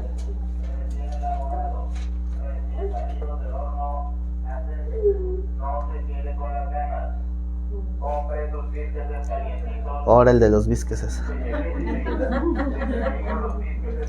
Están calientes. A ver, los que están en línea, por favor escríbanme en los comentarios si se escucha el de los bisqueses. Se supone que con el micrófono que traigo debería de escucharse menos el ruido ambiental. También díganme si están escuchando bien lo que hablo. O más o menos. Ahora sí. Ahora sí. Según el contador de Facebook tenemos 4 hermanos conectados. 2 de aquí. Y 2 son de aquí, ¿no? Bueno, pues gracias a Dios por los que están siguiendo la transmisión. Vamos a continuar con nuestro estudio. 1 de Corintios capítulo 2, verso 9. ¿Ya están? Sí. Antes bien, como está escrito, cosas que ojo no vio, ni oído oyó, ni han subido en corazón de hombre, son las que Dios ha preparado para los que le aman. Pero Dios nos las reveló a nosotros por el Espíritu. Porque el Espíritu todo lo escudriña, aun lo profundo de Dios. Porque ¿quién de los hombres sabe las cosas del hombre sino el Espíritu del hombre que está en él? Así tampoco nadie conoció las cosas de Dios sino el Espíritu de Dios. Y nosotros no hemos recibido el Espíritu del mundo, sino el Espíritu que proviene de Dios, para que sepamos lo que Dios nos ha concedido. Aquí hacemos pausa. ¿Se dan cuenta que la primera parte hace una referencia a la misma profecía que nos decían en Mateo y en Marcos? De que el Señor iba a hablar cosas que habían sido escondidas desde antes de la fundación del mundo. Pero aquí está hablando de que estas cosas nos las dio a conocer por medio de la comunión del Espíritu Santo. Dicen que se oye todo. O sea que sí se oye el de los bisqueses. Y que sí se escucha bien. Bueno, también díganme si se escucha cuando comentan los presentes también para... Si no, para que hablen más fuerte. También se escuchan ustedes. Ahora mi pregunta es, ¿sí estará funcionando el micrófono? Sí, ¿no? Porque no sabía. A lo mejor el micrófono lo traigo de adorno y... Escuchan todos menos el pastor. Se escuchan todos menos yo, ¿no? A lo mejor es que como este teléfono es nuevo, pues no... Está conociendo. Lo estoy apenas domando. Entonces, no he visto si está considerando el micrófono o es el micrófono normal. Bueno, ya nos daremos cuenta. Seguimos con el texto. Les decía que a través de la comunión con el Espíritu Santo es que logramos tener este entendimiento, ¿verdad? Si no tuviéramos esta comunión, pues no, aunque esté escrito ahí, no lo vamos a ver. ¿Cuánta gente ha tenido una Biblia en su casa y nunca ha sabido qué es lo que Dios le está hablando? ¿Cuántos hicieron primera comunión? Oiga. ¿Sí? Una villa. ¿Y tenían su Biblia desde su primera Una comunión? villa, Es exactamente. como también pasa cuando, por ejemplo, yo cuando andaba en eso de la anarquía, la leí, pero pues no entendí nada. No te cuentas, hasta ahora que Dios me ha dado la gracia, entiendo, veo cosas que digo, ay Dios, qué gigante, ¿no? Ujú. Sí, entonces a veces ni siquiera nos damos cuenta de que Dios ya estaba obrando, hablándonos, y nosotros pasamos como si nada. Me pasó Entonces, el papá. ajá. Entonces por eso les decía, muchos tienen su Biblia ahí de su primera comunión. ¿Cuántos les dijeron que podían leerla? La de la boda. La de boda, su Biblia de boda. Se supone que te dan la Biblia para que encuentres solución a los problemas que se van enfrentando. Nunca nos lo dijeron. Yo la puse en un cuadro, ahí estaba en un cuadro con las arras y todo lo demás. Lo peor, a mí nunca me dieron Biblia. ¿No? Y unos no tienen Biblia, y los que tienen no la abrieron, ¿no? Pero porque no nos enseñaron. O sea, teníamos la Biblia, yo me acuerdo de mi Biblia de mi primera comunión, nunca me dijeron que la podía leer. O sea, es algo irónico y tal vez que dices, es obvio, pero para mí no era obvio cuando lo hice. Ah, pero el cuarto, ay, sí, ya es otra cosa, ¿verdad? Entonces, continuamos con el texto, el 13. Sí nos quedamos en el 13, ¿verdad? Lo cual también hablamos, no con palabras enseñadas por sabiduría humana, sino con la que enseña el Espíritu, acomodando lo espiritual a lo espiritual. ¿Cuál es el requisito para entender una parábola? Esto, acomodar lo espiritual a lo espiritual. En una ocasión el Señor Jesús va caminando con sus discípulos detrás de él y le dice a sus discípulos: el que no coma mi carne y beba mi sangre no tiene parte conmigo. ¿Y qué dice la gente? ¿Cómo nos quiere dar a comer su carne y a beber su sangre? ¿Cómo crees? Dice, ¿que no han entendido que mis palabras son espíritu y se tienen que discernir espiritualmente? Entonces comer su carne no es agarrar su brazo y morderla. No, ¿verdad? Era participar de ese sacrificio como cordero. Así como se tenían que comer toda la Pascua y aprovechar el sacrificio, que no se desperdiciara nada del corderito de la Pascua, así verlo a él como el cordero de la Pascua que tenía que ser aprovechado y nutrirnos de ese sacrificio. O sea, era algo espiritual. Pero están pensando, ¿cómo? Si nosotros tenemos una enseñanza muy estricta sobre la carne kosher y de repente canibalismo. ¿No, verdad? Fecha, ya ves que lo siguen diciendo. Uh-huh. Se me brincó un comentario que ya no pude leer. Bueno, ya se me pasó. Sí funciona. ¿Ah? Pero Sí funciona, hermano. vi por ahí que había un comentario más larguito, pero se me brincó ahorita. Bueno, entonces, dice el versículo 14, pero el hombre natural no percibe las cosas que son del Espíritu de Dios. A ver, pausa. ¿Quién es el hombre natural? Ay, no me digan amén. ¿Quién es el hombre natural? La creación de Dios, ¿no? El hombre cuando está bajo esa naturaleza caída, porque así es como nace el hombre naturalmente, bajo la herencia de Adán, que es naturaleza caída. Entonces el hombre natural no puede percibir las cosas que son de Dios. ¿Por qué? ¿Por qué dice? Porque para él son locura y no las puede entender, porque se han de discernir como se tiene que discernir de una manera espiritual. Entonces, ¿cómo discernimos a ver qué parábola les gusta? ¿Cuál es su parábola favorita? La perla de gran precio. Uh-huh. Es buen ejemplo ese, la perla de gran precio. ¿Qué dice la parábola? Que había un mercader, ¿no? Que estaba ahí buscando perlas bonitas, perlas preciosas, y de repente se encuentra una perla que tenía un gran precio y no le alcanzaba. Entonces, ¿qué hizo? Tuvo que vender toda su colección de perlas para quedarse con esa sola. Entonces les voy a dar las dos interpretaciones, la interpretación espiritual y la interpretación humanista. ¿Se acuerdan qué es el humanismo? Es la otra cara del evangelio, la donde el ser humano es el centro. Y en la Biblia el centro es Cristo, no nosotros. Dicen, es que el propósito de la Biblia somos nosotros. No, el propósito de la Biblia es Cristo y nosotros encontramos ese camino, el camino de Cristo, que Él es el camino para llevar a la vida y al Padre, ¿verdad? Entonces, la interpretación humanista de la perla de gran precio. Entonces, Cristo es el comerciante que estaba buscando perlas preciosas y de repente te miró y dijo, wow, qué bonita perla. Entonces se subió a esa cruz porque perdió todo, porque él siendo rico se hizo pobre, así dice el texto, ¿no? Entonces él prefirió morir por ti que vivir sin ti. Ah, cómo me da risa eso. No lo crean, eso no es, porque eso pone al hombre como el centro de todo, como el que es el valorado. Es que Cristo te valoró tanto que vales la sangre de Cristo. No, no vales la sangre de Cristo, con perdón del oyente, pero nosotros valemos, no valemos la sangre de Cristo. Cristo nos quiso valorar, así que es diferente. Él nos valoró enfocado en su amor y no enfocado a nuestro valor intrínseco. Es diferente. ¿O creen que valen lo mismo que Cristo? Bueno. Su misma palabra lo dice, ¿no? Que nos hizo menor que los ángeles. Ya prácticamente somos nada. Dice que nos tomó de lo más vil y menospreciado. Entonces dice un propósito de la Biblia es que cada quien tenga un concepto equilibrado de sí mismo, no más alto del que debe tener, porque el ser humano siempre tiende a enaltecerse. Entonces el evangelio humanista es cuando se interpreta la palabra donde el hombre es exaltado, y la Biblia nos lleva a exaltar a Dios, no al hombre. Entonces imagínense qué opinaba Pablo de sí mismo cuando entendió la verdad. Dice, no soy el más despreciable de todos los apóstoles, porque ni debería ser llamado apóstol.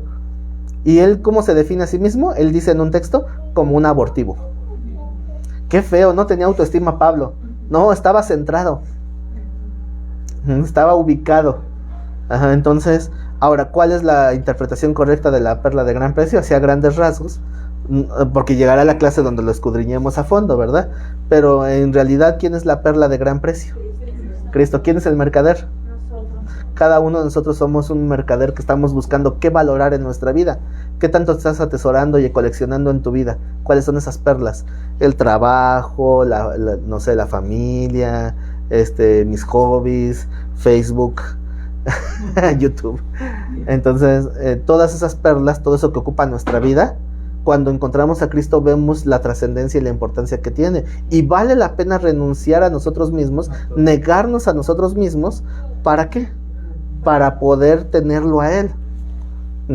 Entonces, Él es la perla de gran precio y nosotros tenemos que despojarnos de todo lo que teníamos en nuestra vida secular, como dijéramos. Como decía Pablo, por Él lo he perdido todo, ¿verdad? Pero con tal de ganar la comunión con Cristo. ¿Cuántos no hemos dicho, yo quisiera llegar a la casa, que hubiese la comida, descansar, estar con la familia y no preocuparme por trabajar, por el dinero, por nada? O sea, ¿qué queremos ser? Hijos de familia, y aquí nos da la oportunidad. Entonces eso es lo que luego no entendemos nosotros. Queremos poner, bueno, sí voy a hacer lo que me dice, sí voy a seguir, pero también tengo que hacer esto, no puedo dejar aquello. Y comienza tu lucha de lo que es para Dios y lo que es para el hombre, y esa es la lucha eterna. Entonces dice Pablo, yo estoy juntamente crucificado con Cristo, ¿verdad? Pero no estaba crucificado literalmente, ¿verdad? Dice que ha crucificado sus pasiones y deseos. O sea, ese hombre natural lo crucificó, está muerto. ¿Qué hace un muerto? Nada. No puede hacer nada. ¿O qué hace? Se convierte en zombie. Pero el muerto no hace nada. El gusanito aprovecha, come. Pero el muerto no hace nada. Que dijiste zombie, ¿quién no conoce un zombie? No, pues ahorita ya todo el mundo, ¿no? ¿Y quién conocerías? Pues los zombies no. ¿Saben qué le dijo un zombie a otro zombie? Mejor continuamos con la enseñanza. Y dejen que los muertos entierren a sus muertos. Ya se me olvidó lo que iba a decir. Ya. Entonces, ¿qué hace el muerto? El muerto no puede hacer nada porque está muerto, ¿no? Entonces, si nosotros estábamos muertos a lo que era el mundo, a lo que era lo natural, entonces ya no debemos de vivir conforme a eso. Nacimos de nuevo, tenemos una vida guiada por el Espíritu, tenemos que guiarnos toda nuestra vida y nuestras decisiones por el Espíritu. Pero si de repente nos dejamos otra vez caer, resulta que no estábamos muertos, nos estábamos haciendo el muertito. Son los que les decía a los cristianos tlacuaches, ¿se acuerdan? O zarigüeya. Pero sigue más feo zarigüeya. Entonces, ¿qué hace esos animalitos? Cuando ven venir al depredador, se dejan caer y se ponen tiesecitos. Entonces se hacen los muertitos. Y cuando viene el depredador y se lo va a tomar para llevárselo, o el cazador, se levantan y corren. Entonces, estoy muerto para el pecado, estoy muerto para el pecado. Y llega Dios y te quiere poner en una posición de un ministerio o algo, y te levantas y corres. No tengo tiempo. No tengo tiempo, Señor. Es que en este horario, no, mejor me callo. Es que luego empiezo a decir cosas que no. Entonces vamos a ir resumiendo. ¿Cuáles son los propósitos de las parábolas? Número 1, hacer entendible lo espiritual con lo natural. Ese es el primero.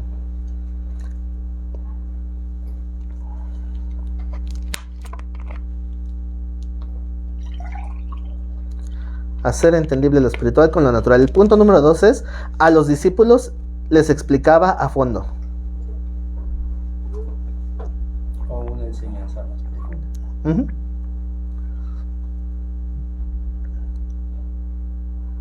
Y el punto número 3 es no revelar la verdad espiritual a quien no quiere creer. El que no está dispuesto a escuchar no pierda el tiempo. Uh-huh. Sigan adelante. La verdad, a quien no quiere creer, ¿verdad? Ajá, a quien no quiere creer. ¿Cuántos dicen? Sí, estoy bien, gracias. Vámonos al capítulo 9 de Juan. Y vamos a repasar un poquito un texto que estuve explicando el domingo. ¿Con qué? 9:35.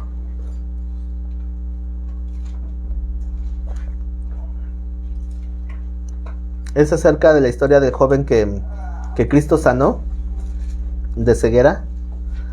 Y entonces lo excomulgaron. ¿Se acuerdan? Que eso lo vimos el domingo. Uh-huh. Entonces vamos a ver ahí el punto. Bueno, eso podemos ir un poquito más rápido porque lo acabamos de estudiar, ¿verdad? Y lo estuvimos analizando a fondo. Entonces dice que cuando Jesús oyó que lo habían expulsado, fue a buscarlo y hallándole le dijo: ¿crees tú en el Hijo de Dios? Respondiendo él y dijo: ¿quién es, Señor, para que crea en él? Le dijo Jesús: pues le has visto, y el que habla contigo él es. Y él dijo: creo, Señor, y le adoró. Dijo Jesús: para juicio he venido yo a este mundo, para que los que no ven, vean, y los que ven, sean cegados. Y es el mismo punto que hemos tratado, ¿verdad? Acerca de la ceguera espiritual, porque a los que no quieren percibir, pueden tener al Señor ahí enfrente de ellos y no reconocerlo. Pero aquel que estaba ciego, pues vino precisamente a reconocerlo. Ya hablamos el domingo que cuando dice que a juicio vino, pero no es que Él venga a juzgar, sino para darnos discernimiento, o sea, juicio del que lo ve y el que percibe, ¿no? El llamado de Dios. Por eso, recuerden que una regla importante es el contexto. Aquí, cuando dice para juicio he venido, ¿qué juicio está hablando en el contexto anterior y posterior? ¿Condenación de infierno? El juicio de aquellos que tuvieron contacto con Jesús. Ese es el juicio que se está hablando aquí. ¿Quién ve menos? Por eso ¿Aquel que no tiene ojos o aquel que...? resulta que el ciego veía más claro que los que veían con sus dos ojos.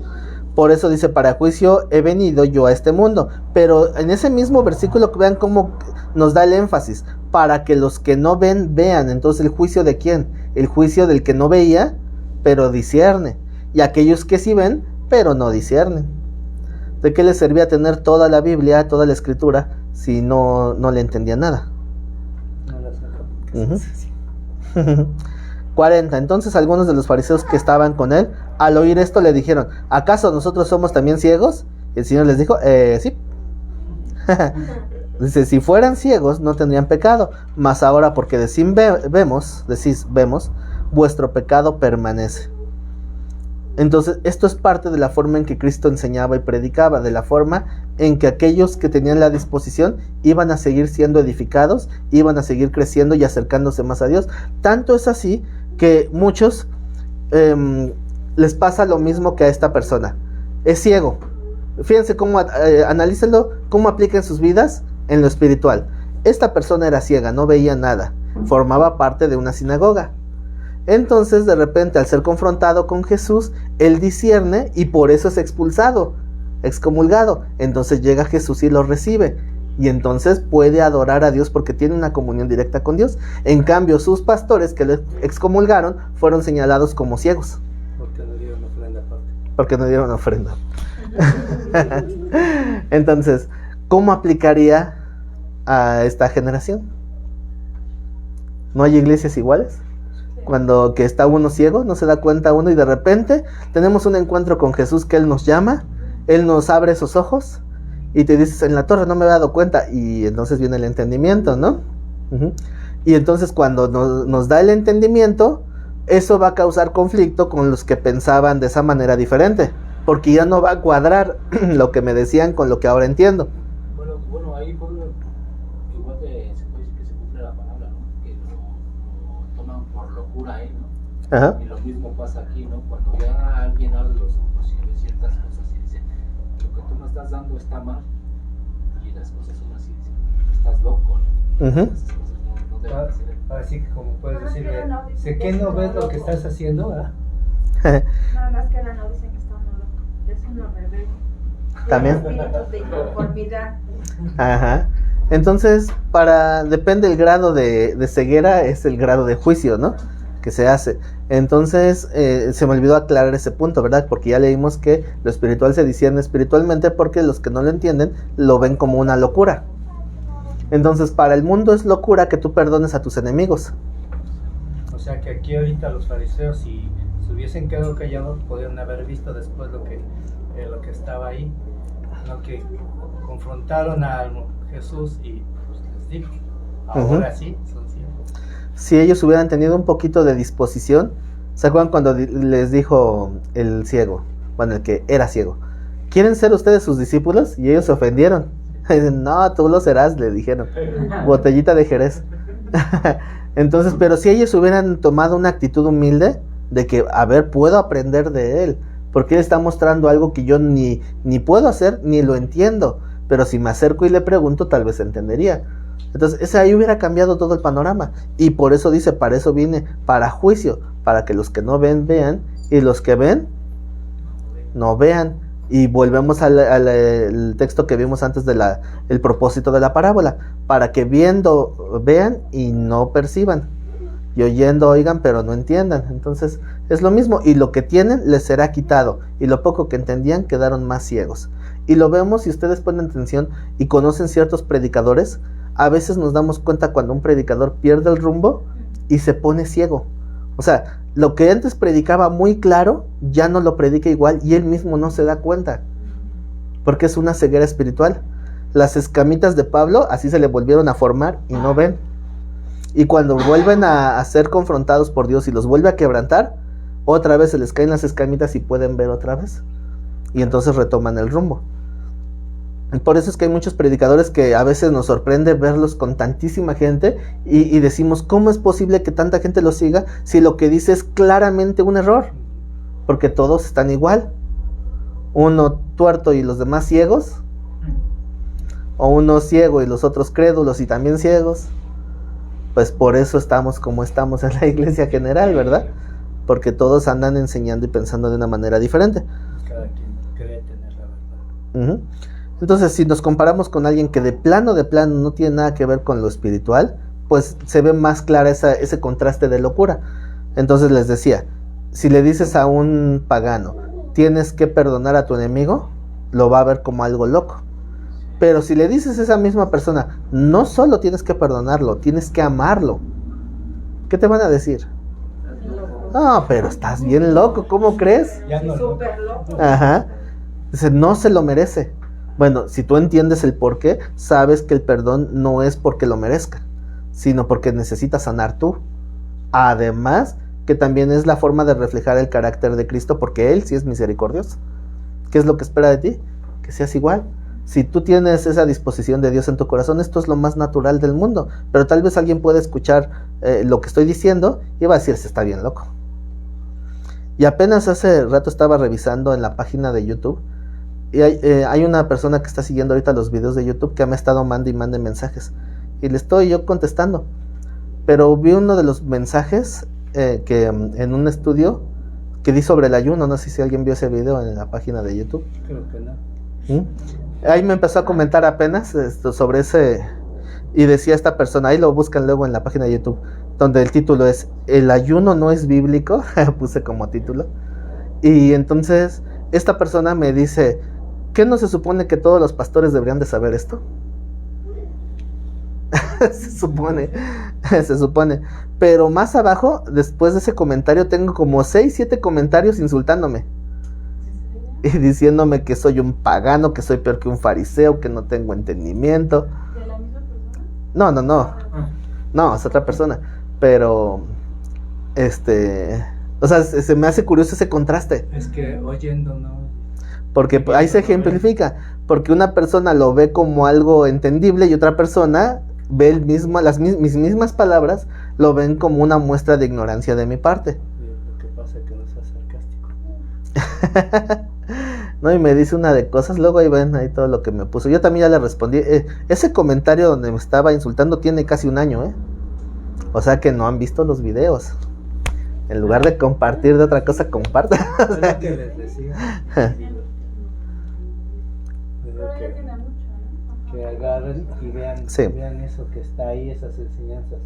Y esas enseñanzas van a verlas mejoradas con el tiempo. Ujú. Entonces vamos avanzando, ¿no? Vamos al siguiente texto, Segunda de Tesalonicenses 2:9.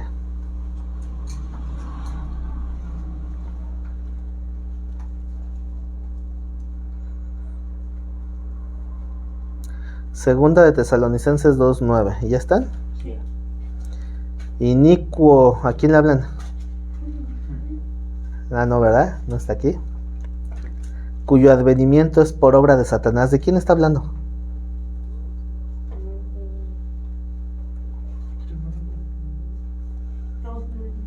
¿O no han encontrado el texto? No saben ni de qué les estoy hablando. Ajá. ¿De quién habla? ¿Quién es ese inicuo? ¿Satanás? No, porque dice cuyo advenimiento es por obra de Satanás, no que él sea. Bueno, aquí tiene el título, dice manifestación del hombre de pecado. Ujú. Está hablando del anticristo. Ujú. La manifestación del anticristo.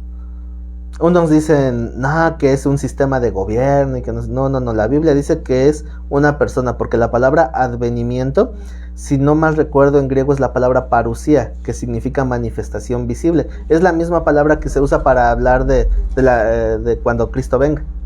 Es la misma palabra. Entonces, En singular, ¿no? sí, es una persona visible y tangible, cuyo advenimiento es por obra de Satanás, con gran poder y señales y prodigios mentirosos. Entonces muchos, ¿por qué engañan? Por eso, ¿verdad? Por señales y prodigios mentirosos. ¿Se dan cuenta que aquí no se usa la palabra milagro? Ya lo hemos explicado, ¿verdad? ¿Por qué no dice la palabra milagro?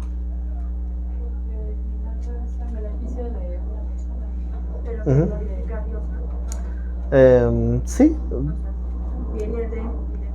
Y lo único que faltó en esa definición es que el milagro es específicamente el poder de Dios en beneficio de una persona.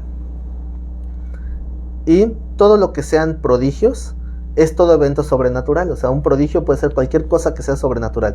Es decir, las señales y los milagros también son prodigios. ¿Don de milagros? Uh-huh. Entonces, en el don de milagros, pues con más razón, ¿no? O sea, es Dios obrando a través de una persona para que el poder de Dios esté beneficiando a alguien. Por ejemplo, cuando Pedro, ¿se acuerdan que fue a resucitar a una hermana? ¿Cómo se llamaba esta hermana? Ay, Dorcas, ¿no? La que resucitó, bueno, Dios a través de Pedro. ¿Sí o me equivoco? Sí, que hacía bordados, ¿no? Bueno, no bordados. Bueno, bueno, ¿me entienden? Y si no, ahí lo repasan en el libro de Hechos. Ahí se avientan el libro de Hechos completito. Entonces, ese es un milagro que fue por medio del don de milagros. Entonces, ¿quién hizo la resurrección? ¿Fue Pedro o fue Dios? Dios. Fue Dios, pero a través de Pedro, ¿no? Incluso también dice el libro de Hechos que muchos milagros y señales se realizaban por mano de los apóstoles. Entonces, bueno, pero es el poder de Dios en beneficio de la gente. Ahora, el enemigo también puede usar señales mentirosas. No son milagros, pero parecen milagros. ¿Y ahí cuál sería la palabra? Prodigios, como dice ahí, prodigios mentirosos, porque los prodigios son precisamente todo evento sobrenatural. Dice, véndele tu alma al diablo y porque te gastes en los prodigios. Uh-huh. Cuando Pedro caminó sobre el agua, ¿qué era? Prodigio, milagro, señal. ¿Qué señalaba? Si es señal, algo nos indica. ¿Qué señala? Que era, ¿La fe? Que era Jesús el que estaban viendo, ¿no? Uh-huh. Si nos ponemos en el lugar de Pedro, Pedro dice, si eres tú, manda que yo camine sobre el agua. Pero si estuviéramos nosotros en el lugar de Pedro y quisiera que él me confirmara, ¿le pediríamos esa señal? ¿Qué tal si fuera otro? Si fuera un espíritu que no fuera el de Jesús y que dijera, a ver, manda que camine sobre el agua, pues aviéntate. Después no eras, jaja, me la creíste. Te la creíste. No, o sea, ¿le pedirían esa señal a Cristo para que les comprobara que es Él? Pues no. Bueno, en estos tiempos ya no, ¿verdad? Y más si conocemos de la palabra, Uh-huh. sería ilógico, ¿no? Sí, bueno, pero es que precisamente aludiendo a la lógica, tal vez no le pediríamos esa señal. Tal vez otra, ¿no? Pero precisamente la expresión de Pedro a veces la malentendemos porque no está diciendo que eso sea una señal, sino que está diciendo, como eres tú, quiero que tú des la orden para que haya ese respaldo de que cuando yo me aviente no me hunda. Es decir, tú manda para que yo me pueda aventar con confianza y no me hunda. O sea, es diferente, ¿no? Entonces, no era para corroborar, era porque él ya estaba seguro. Es decir, déjame, da la orden para que yo también pueda hacer lo mismo. Que llegue hacia ti. Uh-huh. Entonces ahí estuvo caminando, fue algo sobrenatural, pero no era una señal. ¿Por qué? Porque las señales señalan, tienen un propósito de indicarnos algo posterior, un evento, como por ejemplo, le dicen al Señor, ¿qué señales habrá de tu venida y del fin del mundo? Ah, pues van a caer los meteoritos y la luna de sangre, y bueno, son señales. Pero el que caminara sobre el agua no era señal, no era milagro, porque a Pedro no le benefició nada, no le dio patitas ligeras, no le hizo nada. No, era un prodigio que tiene, generalmente los prodigios tienen una connotación doctrinal o didáctica, es decir, enseñarnos algo. Por eso es que el caminar sobre el agua no lo hizo al mediodía en medio del lago, el mar de Galilea, que estaba lleno de pescadores, porque no quería convencer a la gente, quería tratar con sus discípulos, para darles una enseñanza, que si quitan los ojos de él, se hunden. Entonces, bueno, dice, regresando aquí a lo que hablaba del anticristo, dice que va a llegar con gran poder, señales y prodigios mentirosos, y con todo engaño de iniquidad para los que se pierden. O sea, ¿nosotros podríamos caer en esos engaños? Sí. Pues hay que tener cuidado, ¿verdad? Porque dice que podría engañar incluso a uno de los escogidos, pero necesitarías perder tu comunión. Si tú estás bien tomado de Dios y tomado de la palabra, pues no te van a engañar. Eso a lo que comentaba hace rato, que muchas veces vamos logrando las cosas y vamos quitando el mérito a Dios, y vamos quitando el agradecimiento y nos vamos alejando sin darnos cuenta. Nos están diciendo la hermana Angelita que en su versión sí dice milagro, pero esa versión no está tomada del original, está más parafraseada y lo hemos hablado, ¿verdad? Entonces dice, con todo engaño de iniquidad para los que se pierden, por cuanto no recibieron el amor de la verdad para ser salvos. Por esto Dios les envía, ¿qué? Un poder engañoso para que crean la mentira. ¿A quiénes les manda este poder engañoso para que crean la mentira? En todo el contexto que hemos estudiado hoy, es por aquellos que han rechazado deliberadamente, porque la oportunidad se les da a todos, pero aquellos que no quisieron arrepentirse. Por eso dice que, regresando al versículo 10, con todo engaño de iniquidad para los que se pierden, por cuanto no recibieron el amor. Esto de no recibir el amor no dice que Dios no les haya dado esta oportunidad o este amor, sino que son los que ellos no quisieron recibir, que lo hemos estudiado durante varios días. Entonces, por eso es que Dios les envió un poder engañoso para que crean la mentira, a fin de que sean condenados todos los que, ¿qué? Y vuelve a reiterar, no es albedrío de Dios, es albedrío de cada creyente o incrédulo en su caso, ¿no? Entonces, si la persona decidió rechazar la verdad, a ellos son a los que Dios entrega a esa perdición. ¿Se acuerdan que dice el Señor que al que a mí viene, yo no le echo fuera, dice el Señor, ¿no? Entonces, esto es algo que Dios simplemente confirma nuestra decisión. No es algo que Él esté, pues, propiciando.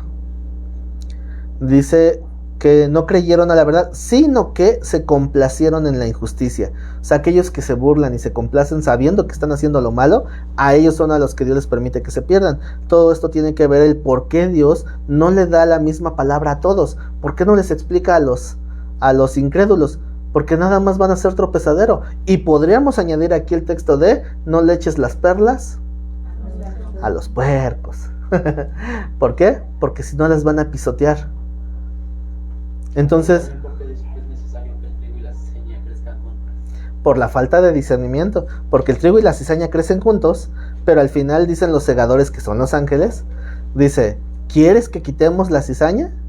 Y le dice el Señor del campo, no sea que te lleves juntamente también el trigo, porque solamente Él es, o sea, lo podemos corroborar con muchos textos, ¿verdad? En la división de ovejas y cabritas, y cuando dice el Señor, no juzgues antes de tiempo, porque el día en que el Señor venga, Él expondrá lo oculto de los corazones.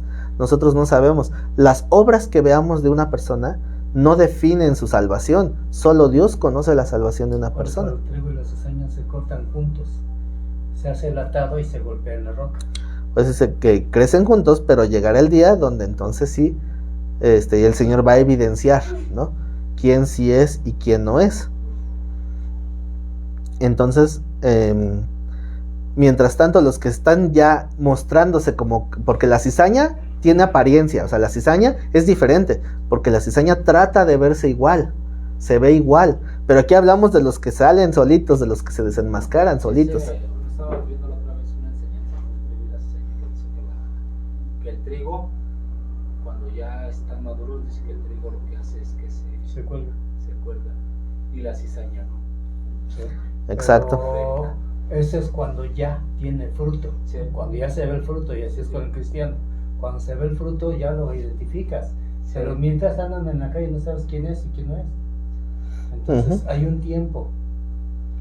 Entonces ya, para ir terminando este análisis, esa palabra que se usó al final de injusticia, en el griego original es la palabra adikia.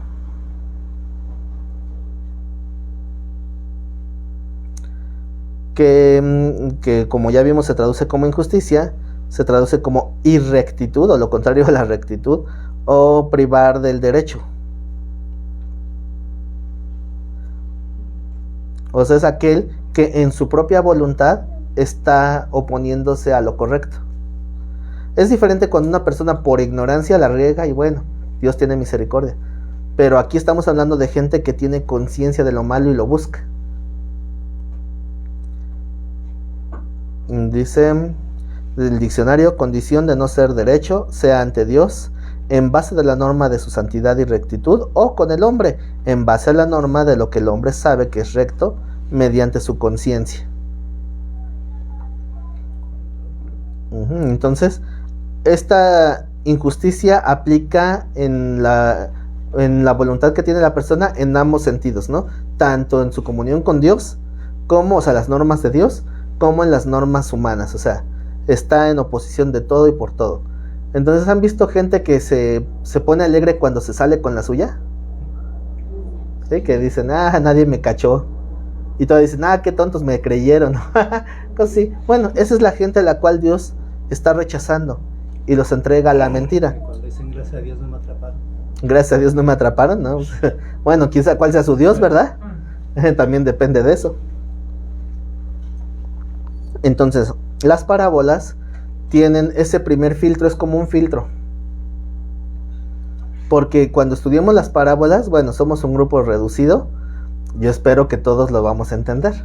Pero cuando esto se habla en grupos grandes, pues no sabemos, ¿verdad? Porque puede haber gente ahí que está ahí, cizañitas por ahí, como dicen, metiendo cizaña. Y a lo mejor están nada más buscando tropiezo. Y pues por eso el Señor pone este filtro, para que viendo no perciben. Ahora, nosotros que ya vamos a profundizar más, vamos a hacer lo que el Señor ya daba por hecho que podíamos. Porque, para ir terminando, ¿recuerdan los procesos de la revelación? Los 4 procesos de la revelación de Dios.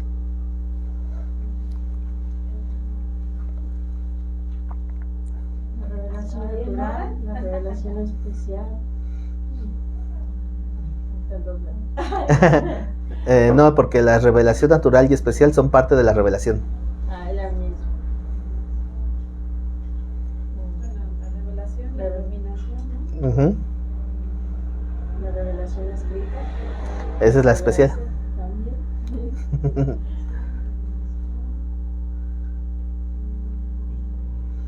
A ver, echen a andar al hámster. Todos cooperen. Todos cooperen. A ver, búsquenle en su mente. El proceso es, el primer punto es la iniciativa de Dios mismo. A eso es lo que llamamos revelación, ¿verdad? La iniciativa de Dios por darse a conocer. Ahora, después, ¿cómo se da a conocer? Viene la segunda parte, el segundo proceso, que es la inspiración. La inspiración es la capacitación que da el Espíritu Santo a ciertas personas para recapitular o guardar ese registro de la voluntad de Dios en lo que hoy tenemos como la Biblia. El tercero es iluminación, ahora sí, que es la capacitación del Espíritu Santo que ya leímos hace rato para poder comprender, para poder entender lo espiritual, porque lo espiritual se discierne espiritualmente. Entonces tenemos la palabra, pero si no tenemos al Espíritu no vamos a entender. ¿Cuál es el último? ¿El cuarto proceso? Ya me voy ya. Interpretación, hermenéutica. La interpretación ya es el uso de las reglas para entender los escritos. No solamente la hermenéutica aplica a la Biblia, sino cualquier escrito antiguo. O sea, la hermenéutica no fue diseñada para la Biblia. Son estrategias y reglas para entender cualquier libro antiguo. Y obviamente en la Biblia pues se aplican perfectamente. Entonces dicen, es que son las reglas que ustedes mismos pusieron para manipular. No, eso no es cierto, porque la hermenéutica existe desde antes de que la Biblia existiera. Entonces la interpretación, y en la interpretación va a ser solamente posible hacerlo bien si se tiene la guianza del Espíritu Santo. Pero en la interpretación no es responsabilidad del Espíritu Santo, es responsabilidad personal. Por eso cuando el Señor les dice la parábola, les reprocha, ustedes también están sin entender. Entonces el Señor de alguna manera, como si fuera muy sutilmente, el Señor dice, mira, te voy a explicar la del sembrador, te voy a explicar la de la cizaña, pero ya échale tú solito. ¿Por qué? Porque después ya no nos da la interpretación. En las primeras sí, pero el Señor se enoja. Dice, deberían de entender. ¿Qué necesitamos para entender? Interpretar, hermenéutica, y eso es lo que vamos a hacer aquí. Para poder entender las parábolas, entonces, ¿qué necesitan? Primero, tener la escritura. ¿Ya tienen la escritura? ¿Tienen la Biblia? Bueno, no se vale la versión del Nuevo Mundo, esa no. De ahí en fuera, cualquiera está bien. Número 2, ¿tienen al Espíritu Santo? Sí. ¿Tienen comunión? Sí. Conste, más les vale. ¿Tienen hermenéutica? Bueno, entonces tenemos las herramientas para profundizar en el conocimiento de Dios. Bueno, ¿saben cuál fue la primera parábola que dio el Señor Jesús? Estaba un poquito abajo, ¿no? Que decía que con esto empezó, fue la del sembrador. ¿Y qué tanto habla la parábola del sembrador?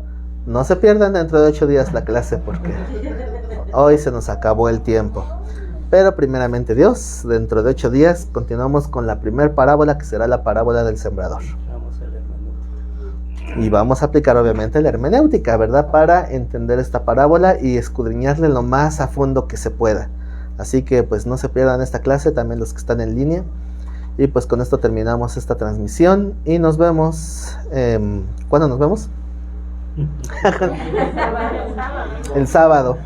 Bueno, algunos los veo el jueves allá en Recursos, otros los veo el sábado en el instituto, otros los veo el domingo en el culto, así que Nos vemos. La próxima.